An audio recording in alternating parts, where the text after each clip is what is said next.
Winning! Peace and love, family. Peace and love.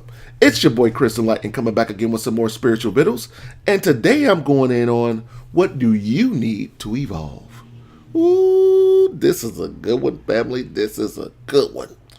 Most humans don't even know that they're on the path to evolving or what it takes to evolve. Most of you guys are already doing it. If you're like me, you've always felt as if you were different. You've always felt like you were better than other people. And that's okay if you feel that way. Not in a negative sense like I'm better than you. Not like that. But felt as if you held yourself to a higher standard than most people around you. You made great decisions. You made good choices in all the things that you've done. And you've always felt as if someone was watching over you. And you really had to be careful about what moves you made. You never let anything disrupt your character. That's what I'm talking about. And if you feel that way, that's the first step to evolving. Second is you become what I call a hearer. A hearer. You go out and try to find a spiritual master.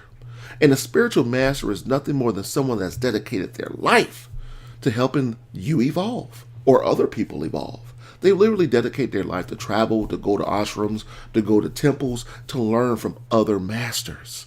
And when they do that, what they can do is take all the amalgamation of things that they've learned and they can create something that will help other individuals learn on a smaller level.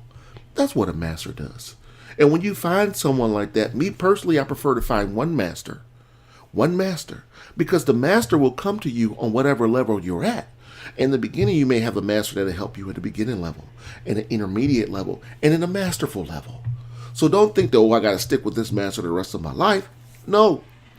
My thing is, when you grow spiritually, a master will come to you that help you, that will usher you to higher realms of learning spiritual things. It's just that real. But again, you'll become what I call a hearer.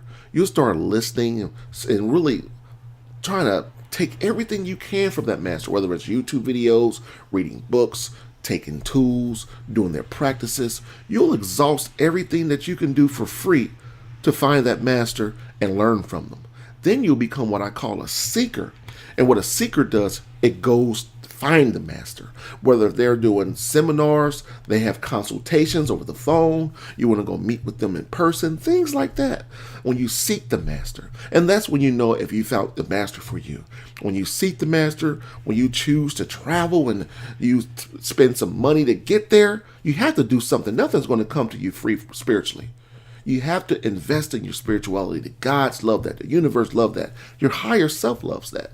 That lets the universe know you're serious. When you get things for free, people discard it. People discard it. I'm a little different. You give me something for free, I accept. But most people, when you give them something for free, they don't value it. But when you spend some cheese on it, you're going to value it. You're going to value it. You remember when you were young, you was driving mama car, drag racing, wrecking it, not caring. You got your car, you run over a speed bump. You're like, oh my goodness, because you invested your money in it. And the same thing goes with your spirituality and spiritual tools. After you become a seeker, and if you like, wow, this man, okay, I can learn from this master. You then become what I call a student. You really go hard body on your practices. You ask that master questions to help you evolve and things like that. And you really covet your master. You love him from afar as if he was right there. Anyone that's not on the same level as you kind of cut them away a little bit to focus on your own spiritual growth. And there's nothing wrong with that. I think separation is needed to grow spiritually. Because when you're around a big group of people and they're not on the same accord, you're going to pick up some of their negative spiritual traits and habits and attributes.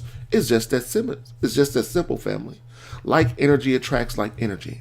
What you'll notice is you're going to lose a bunch of old friends and gain a bunch of new friends, new spiritual friends. And the new spiritual friends, I'm telling you, the new spiritual friends, you're going to feel as if you know them longer.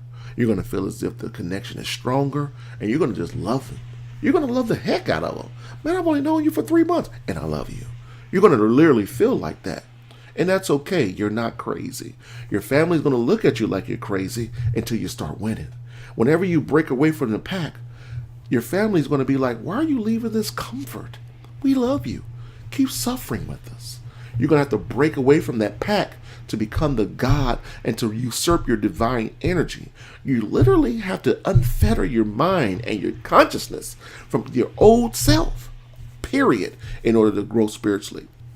Now, after you become a student, if the master is willing, you can become an initiate. An initiate works close with the master. They're side by side with the master, learning all the things that they can help and learn from the master. You see, masters, they've mastered the higher laws, and they can help you with those. But you have to become an initiate next. And after you become an initiate, they'll help you reach the level of masterhood that you aspire to have. It's real simple, family. It's a journey, but you deserve it. You deserve it. The time is now. You don't know how much time you have left here, so why not? Why not find a spiritual master? I'm not ashamed of my master. My spiritual master is Dr. Mitchell Gibson. We're out here winning. We're the best spiritual team in the world that I know of on the level that I'm on. And I don't know if anyone's above master because he's the truth. Millions of followers around the world. But like I said, not millions of people don't go see him like we've had. They don't seek him like I have. And that's what I want you to do. You know, I'm a student. I'm not a follower. I'm a student of the master. You know, I like to do practices and things like that. I like to help people. I'm doing everything that he's done on a small level until I can reach the level that he's had. And that's what I'm aspiring to do. What I want you to realize this, family, you might not get it all in this lifetime. You might not get it all in the next lifetime, but eventually you will. One thing about life is this: there's a continuation of consciousness. There's a continuation of consciousness. Whether you're conscious of it or not, your subconscious will remember. So the steps that you take to evolve in this lifetime, when you reincarnate, you're going to move on from there and keep going. You can devolve. You can devolve if you choose not to grow spiritually and do the things that you need to do to win spiritually. You can devolve. But I want you all to evolve. Find a spiritual master. Go out there and win. Go on YouTube, find who resonates with you on your level, and start with them. Of course, you don't have to follow who I'm following. You don't even have to follow me. This channel here is about sharing what I've done and what I'm doing to win. I remember my life before my master, and now I remember my life after my master. I'm a boss now. I'm winning now. I have a cornucopia of wins. Before that, I was losing. I felt like a worker bee. I didn't see myself as a winner. So that's how I measure my spiritual success. I want you guys to get a gauge out and measure your spiritual success. If you're not winning, you don't have a cornucopia of joy and wins in your life, change it. It's just as simple as that, family. So I hope you got some spiritual vittles from this video. I can be reached every Monday night on my hit twin radio show, Twin Flame Radio, with my lovely wife, Divine Queen. Invest in some spiritual tools, meditate more, learn some mantras, take in some sunlight, give joy, invoke peace and love in your life, and choose to evolve. And on that note, family, peace and love. Winning!